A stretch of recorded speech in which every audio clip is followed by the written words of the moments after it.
उत्तर भारत के एक छोटे से गांव पीपल गांव में सुबह की पहली किरणें खेतों पर फैल चुकी थीं। गांव के बीचों बीच एक पुराना बरगद का पेड़ था, जिसके पास रोज सुबह नाश्ते के ठेले लगते थे। उन्हीं ठेलों में एक ठेला था रघु और उसकी पत्नी गौरी का। दोनों कई सालों से कचौड़ी और मसालेदार चने बेचते थे। पूरे गांव में उनके हाथ के स्वाद की तारीफ होती थी, लेकिन पिछले कुछ महीनों से उनका ठेला लगभग खाली रहने लगा था। रघु, आज भी सुबह के 2 घंटे हो गए, लेकिन एक भी ग्राहक नहीं आया। आखिर ऐसा कब तक चलेगा? पता नहीं गौरी, पहले लोग हमारी कचौड़ी खाने के लिए लाइन लगाते थे, अब सब जैसे हमें भूल ही गए हैं। उसी बरगद के दूसरी तरफ धर्मा नाम का आदमी अपना ठेला लगाता था। उसके ठेले पर इतनी भीड़ रहती कि लोगों को अपनी बारी का इंतजार करना पड़ता। सच बताऊं, स्वाद तो रघु की कचौड़ी में ज्यादा है। हाँ, लेकिन पता नहीं क्यों मन अपने आप धर्मा के ठेले की तरफ चला जाता है। अजीब बात है, समझ ही नहीं आता। पास खड़ा रघु यह सब सुन रहा था। उसके चेहरे पर चिंता साफ दिखाई दे रही थी। अगर लोगों को मेरा स्वाद पसंद है तो फिर मेरे पास कोई आता क्यों नहीं? शाम ढलने लगी। गांव के लोग अपने अपने घर लौटने लगे। धर्मा ने अपना ठेला जल्दी समेट लिया। उसकी टोकरी पूरी तरह खाली थी। घर पहुंचते ही उसकी पत्नी कमली दरवाजे पर उसका इंतजार कर रही थी। सुनिए, आज कृष्ण पक्ष की आखिरी रात है, सब तैयार है। अच्छा, सामान तैयार है ना? हाँ, जैसा आपने कहा था, 12 किलो मछली पका दी है। ठीक है। लेकिन हर बार 12 किलो ही क्यों? कभी कम या ज्यादा क्यों नहीं? जिस दिन मैंने उसे पहली बार देखा था, उसी दिन उसने यही शर्त रखी थी। अगर उसकी बात नहीं मानी तो सब खत्म हो जाएगा।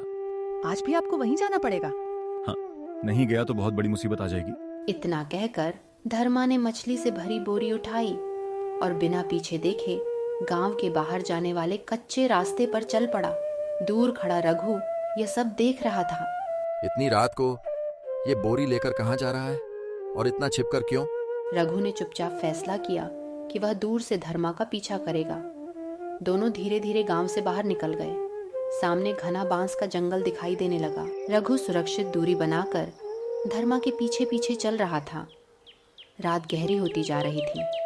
बांस के लंबे पेड़ हवा के साथ अजीब आवाजें कर रहे थे। आज पता चल ही जाएगा आखिर इसका राज क्या है। कुछ देर बाद धर्मा जंगल के बीच बने एक पुराने टूटे हुए कुएं के पास रुका।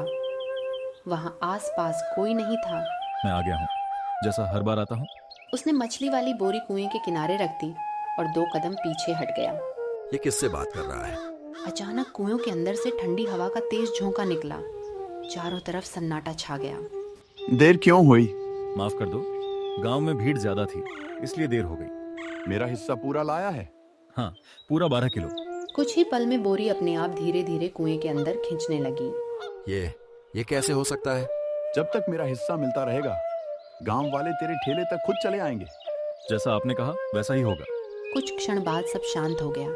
हवा भी सामान्य हो गई। अब मैं चलता हूँ, अगली आखिरी रात फिर आऊंगा। धर्मा वहां से वापस गांव की ओर चल पड़ा। तो यही वजह है, इसलिए लोग उसके ठेले की तरफ खींचे चले जाते हैं। रघु धर्मा के जाने के बाद धीरे धीरे उस पुराने कुएं के पास पहुंचा। कोई है? कोई जवाब नहीं आया। रघु ने कुएं के अंदर झांका।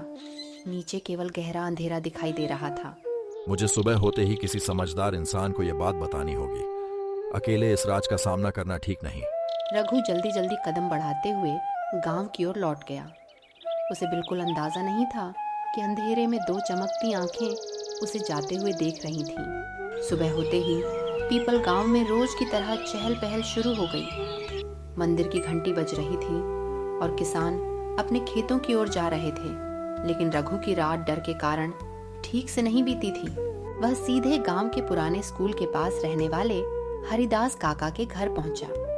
हरिदास काका गांव के बुजुर्ग और समझदार आदमी माने जाते थे। अरे रघु, इतनी सुबह सुबह क्या हुआ? चेहरा इतना उतारा हुआ क्यों है? काका, मैंने रात को धर्मा का पीछा किया था। वो जंगल के पुराने कुएं के पास गया था। वहां किसी अनजान चीज से बात कर रहा था। क्या कह रहा था?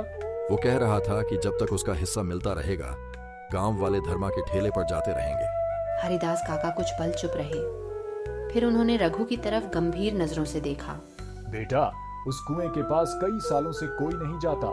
तुम्हें वहां दोबारा अकेले नहीं जाना चाहिए। लेकिन काका, अगर धर्मा सच में गांव वालों के साथ कुछ गलत कर रहा है तो उसे रोकना पड़ेगा। सिर्फ शक के आधार पर किसी पर इल्जाम लगाना भी ठीक नहीं। पहले सच पता करो। उधर धर्मा अपने ठेले पर रोज की तरह ग्राहकों को कचौड़ी खिला रहा था। भीड़ पहले से भी ज्यादा थी। धर्मा भाई, आज तो कमाल कर दिया। ऐसी कचौड़ी पूरे इलाके में नहीं मिलती। बस भाई, आपका प्यार है। दूर खड़ा रघु यह सब देख रहा था। उसे कल रात की बात बार बार याद आ रही थी। ये भीड़ असली नहीं है, मुझे कुछ करना होगा। तभी वहां एक अनजान आदमी आया। उसने धर्मा से कचौड़ी ली, लेकिन खाने के बाद उसके चेहरे पर अजीब सा भाव आ गया। अरे, स्वाद तो ठीक है, लेकिन मुझे अचानक बहुत नींद क्यों आ रही है? शायद सफर की थकान होगी, थोड़ा आराम कर लीजिए। वह आदमी कुछ देर बाद उठकर चला गया। रघु ने ध्यान से धर्मा के ठेले, उसे मसालों के पास एक छोटी सी काली डिब्बी दिखाई दी। धर्मा बार बार उसे किसी से छिपा रहा था। उस डिब्बी में जरूर कुछ है। रघु आगे बढ़ने ही वाला था कि धर्मा की नजर उस पर पड़ गई। अरे रघु, आज मेरे ठेले के पास कैसे? बस ऐसे ही आया था, देख रहा था कि आज कितनी भीड़ है। मेहनत करोगे तो तुम्हारे ठेले पर भी भीड़ आ जाएगी। हाँ, मेहनत तो करूंगा ही, बस तरीका सही होना चाहिए। धर्मा के चेहरे की मुस्कान एक पल के लिए गायब हो गई। क्या कहना चाहते हो? कुछ नहीं, अभी तो सिर्फ इतना कह रहा हूँ कि हर चीज वैसी नहीं होती जैसी दिखाई देती है। दोनों कुछ पल एक दूसरे को देखते रहे, फिर रघु वहां से चला गया। उस शाम रघु ने हरिदास काका को सब बताया। दोनों ने तय किया कि अगली रात वे जंगल के कुएं के पास जाकर धर्मा की सच्चाई देखेंगे। आज रात हम दोनों दूर से उसका पीछा करेंगे। अगर वहां कुछ गलत हुआ तो गांव वालों को सच बताने का रास्ता मिल जाएगा। मैं तैयार हूँ काका, इस बार मैं पीछे नहीं हटूंगा। रात होते ही दोनों गांव से बाहर निकल पड़े, लेकिन उन्हें पता नहीं था कि धर्मा पहले से ही उनके बारे में जान चुका था।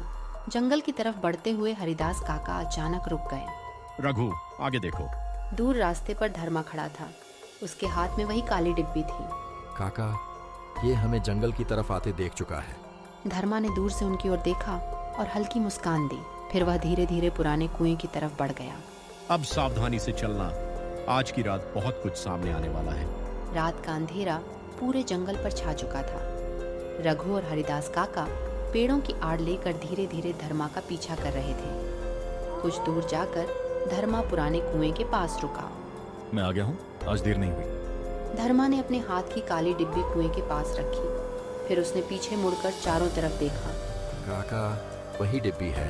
चुप रहो, पहले देखते हैं वो करता क्या है। धर्मा ने डिब्बी खोली। उसके अंदर लाल रंग का एक छोटा कपड़ा और कुछ काले बीज रखे थे। उसने उन्हें कुएं के किनारे रख दिया। मेरा काम चलता रहे, गांव वाले मेरे ठेले पर आते रहे, बस यही चाहिए। अचानक कुएं के अंदर से गहरी आवाज सुनाई दी। तुझे जो चाहिए मिल रहा है, लेकिन अब कीमत बढ़ेगी। कीमत? लेकिन मैंने तो हर बार तुम्हारी बात मानी। अब सिर्फ खाना काफी नहीं होगा। गांव के लोगों की किस्मत से खेलना बंद कर, वरना अगली बार नुकसान तेरा होगा। धर्मा का चेहरा डर से सफेद पड़ गया। नहीं, ऐसा मत करना, मेरा ठेला बंद हो जाएगा। मैं सब करूंगा। पेड़ के पीछे छिपा रघु सब सुन रहा था। उसे अब यकीन हो चुका था कि धर्मा ने किसी गलत तरीके का सहारा लिया था। इसने गांव वालों के साथ बहुत बड़ा धोखा किया है। अभी बाहर मत निकलना, पूरी बात सुनो। तभी धर्मा ने पीछे मुड़कर देखा। उसकी नजर सीधे उस पेड़ पर पड़ी जिसके पीछे रघु और हरिदास काका छिपे थे। कौन है वहाँ?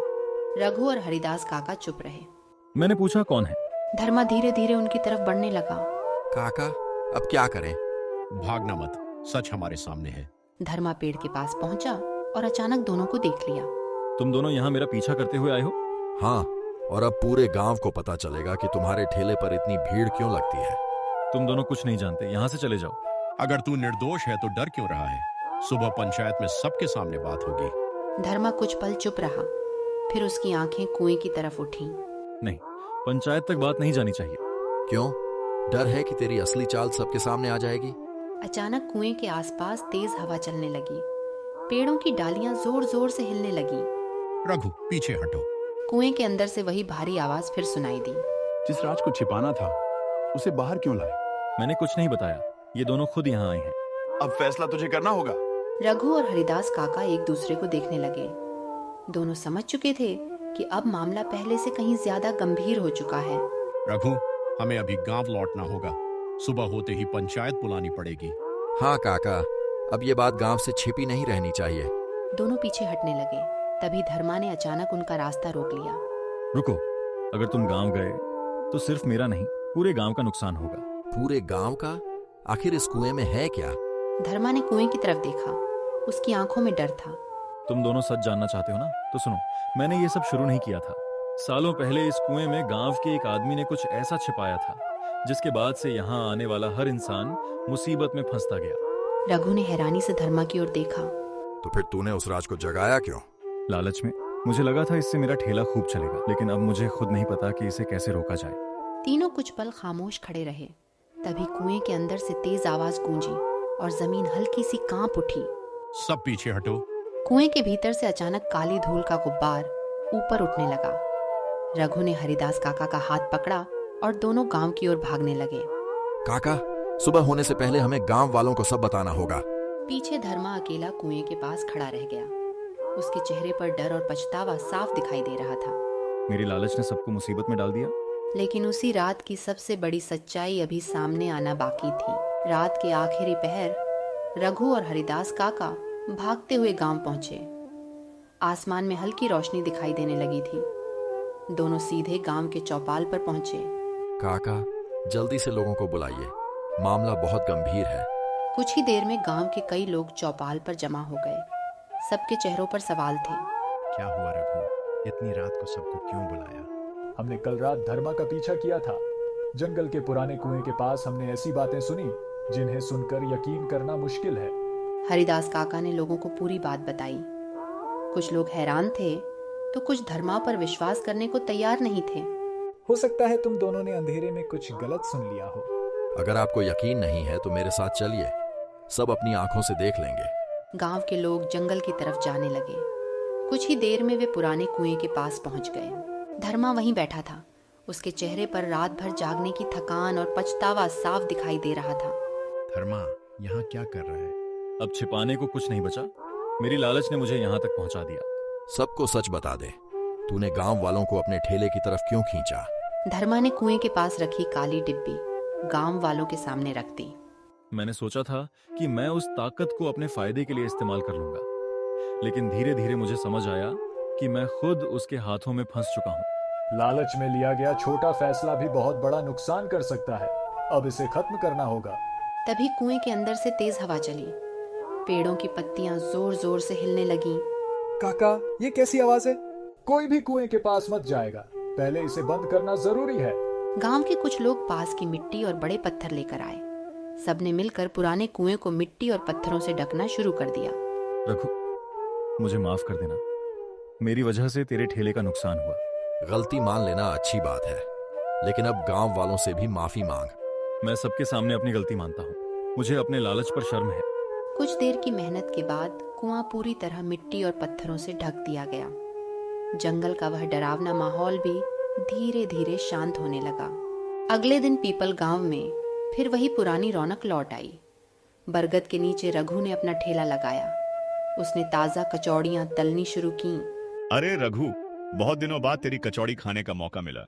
आइए भाई, गरम गरम है। धीरे धीरे उसके ठेले पर फिर ग्राहक आने लगे। लोग उसके हाथ के स्वाद की तारीफ करने लगे। अब समझ आया कि असली स्वाद क्या होता है। कुछ दूरी पर धर्मा भी अपना ठेला लगाए बैठा था। अब उसके पास पहले जैसी भीड़ नहीं थी, लेकिन वह शांत था। उसने गलत रास्ता छोड़कर मेहनत से कमाने का फैसला कर लिया था।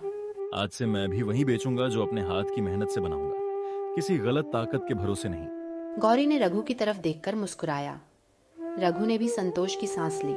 देखा रघु, मेहनत का फल देर से मिलता है, लेकिन मिलता जरूर है। हाँ गौरी, और अब हमें किसी शॉर्टकट की जरूरत नहीं। उस दिन के बाद पीपल गांव में लोग उस पुराने कुएं के पास कभी नहीं गए।